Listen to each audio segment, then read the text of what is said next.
Веска! Саид! Мога да повярвам. Изненадваш ме. И ти мен, какво правиш тук? Малко по работа. А ти? Аз съм от Свиленград. Сега съм на разкопки тук. Това е на границата. Каква красота. Нали? Откраднаха ми колата. Ще мога ли да помоля нещо? Да? Половината пари. Не носят всичките пари.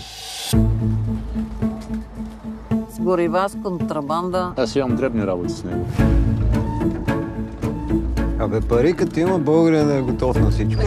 Там, където свършва закона, започва Свиленград. До моите уши достигна слух, че се занимавате с някакива дребни далавери с горива. Тогава ще я приключи и двамата. Виждал ли си се? Изчезна. Сигурна ли си, че искаш да навлезеш в тея? Новата мафия.